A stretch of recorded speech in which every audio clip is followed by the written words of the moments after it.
एक बार एक चिड़िया को विचार आया कि अब बहुत काम धंधा कर लिया, क्यों न विदेश घूमा जाए। वह अपनी सारी कमाई को एक थैले में भरकर रख लेती है और विदेश यात्रा के लिए निकल पड़ती है।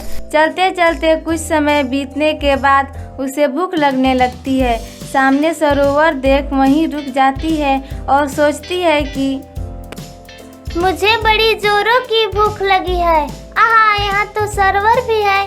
चलो सबसे पहले स्नान कर लेती हूँ, फिर भोजन करूँगी। मैं सबसे पहले अपने अनाजों से भरी थैले को यहीं रख देती हूँ। फिर चिड़िया बड़े आराम से स्नान करने लगती है।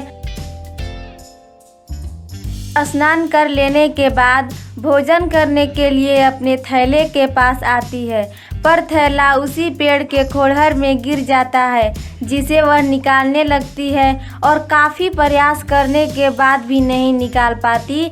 तो सोचती है कि मेरी अनाजों से भरी थैला अगर नहीं निकल पाता है तो मैं विदेश कैसे जाऊंगी। मैं सबसे पहले लकड़ी को फाड़ने के लिए लकड़हारे की सहायता लेती हूँ। ओ लकड़हारे भैया, ओ लकड़हारे भैया, खोड़हर में गिर गई सारी कमैया। अब हम का खाए काल के परदेश जाए। तो क्या जरूरी है परदेश जाना, कुछ धन एकत्र कर लेना फिर परदेश जाना। नहीं नहीं, मुझे जाना ही है। तो जाना, किसने रोका है। कृपया मेरी सहायता कीजिए, लकड़ी को फाड़कर मेरी अनाजों से भरी थैला मुझे दिला दीजिए। मैं तो तुम्हारी सहायता जरूर करती बहन, पर मेरी कुल्हाड़ी में धार नहीं। यदि तुम लोहार से कुल्हाड़ी में धार करा दोगी तो मैं तुम्हारे अनाजों से भरा थैला निकाल दूंगा। चिड़िया कुछ समय तक सोचती है और लोहार के पास चली जाती है। लोहार से कहती है कि ओ लोहार भैया, ओ लोहार भैया, खोड़हर में गिर गई सारी कमैया। अब हम का खाए काल के परदेश जाए। अरे चिड़िया बहन, तुम देखती नहीं मैं कितना व्यस्त हूँ। मैं राजा साहब का हथियार बना रहा हूँ। मेरे पास अभी समय नहीं है, तुम कल आना।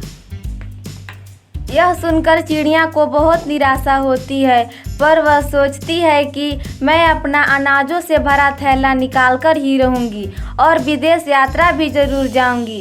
तभी उसे एक सिपाही दिख जाता है। उसे लगता है कि यह सरकारी कर्मचारी है, यह मेरा जरूर सहायता करेगा, और वह उसके पास जाकर कहती है कि ओ सिपाही भैया, ओ सिपाही भैया, खोड़हर में गिर गई सारी कमैया। अब हम का खाए काल के परदेश जाए। तो क्या जरूरी है परदेश जाना, यहीं कमाओ खाओ और मजे करो। नहीं नहीं, मुझे परदेश जाना ही है। तो मैं क्या करूं। कृपया मेरी सहायता कीजिए। तो क्या मैं पेड़ काट कर तुम्हारे अनाजों से भरा थैला निकाल दूं। नहीं नहीं, आप लोहार को बोल दीजिए कि लकड़हारे की कुल्हाड़ी में धार दे दे और लकड़हारा लकड़ी को फाड़कर मेरी अनाजों से भरी थैला मुझे दे दे। तो मुझे क्या मिलेगा चिड़िया। आप सरकारी सेवक हैं, हमारी सहायता करना आपका कर्तव्य है। चलो चलो, हवा आने दो, बहुत आई हो कर्तव्य का पाठ सिखाने वाली। चिड़िया गुस्से से सोचने लगती है कि भलाई का तो जमाना ही नहीं रहा, पर मैं इस घमंडी सिपाही को जरूर सबक सिखाऊंगी। वहाँ से वह चिड़िया उस राज्य के मंत्री के पास चली जाती है और मंत्री जी से कहती है कि ओ मंत्री भैया, ओ मंत्री भैया, खोड़हर में गिर गई सारी कमैया। अब हम का खाए काल के परदेश जाए। तो मैं क्या करूं। मंत्री जी, मेरी सहायता कीजिए, मेरी धन मुझे दिलवा दीजिए। ए तुझ चिड़िया, तुम्हें पता भी है तुम किससे बात कर रही हो। हाँ, मैं इस राज्य के महामंत्री जी से बात कर रही हूँ। तो मूर्ख, तुम्हें यह भी पता होना चाहिए कि ये छोटी मोटी समस्या हल करना मेरे रुतबे के खिलाफ है। चिड़िया को यह सुनकर काफ़ी दुख होता है। इसकी शिकायत राजा से करने को सोचती है। फिर राजा के पास चली जाती है और राजा से कहती है कि ओ राजा साहब, खोड़हर में गिर गई सारी कमैया, अब हम का खाए का लेके परदेश जाए। मैं तुम्हें उससे ज़्यादा धन दे देता चिड़िया, पर मैं अभी बहुत ज़्यादा व्यस्त हूँ। मुझे जल्दी जल्दी में जनता दरबार जाना है। ऐसा है कि तुम कल आओ, कल तुम्हारा काम हो जाएगा। नहीं हुजूर, आप मुझे भिक्षा मत दीजिए। तो फिर मैं तुम्हारी सहायता कैसे कर सकता हूँ? मेरी सारी कमाई एक पेड़ के खोड़हर में गिर गई है, जिसे निकलवाने के लिए मैं लकड़हारे के पास गई तो उसके कुल्हाड़ी में धार नहीं था, और धार के लिए मैं लुहार के पास गई तो लुहार के पास समय नहीं था। आपका सिपाही घूस मांगता है तथा मंत्री जी के रुतबे के खिलाफ है, अतः आप अपने कर्मचारियों से कहकर मेरी अनाजों से भरी थैला मुझे दिलाने में सहयोग कर सकते हैं।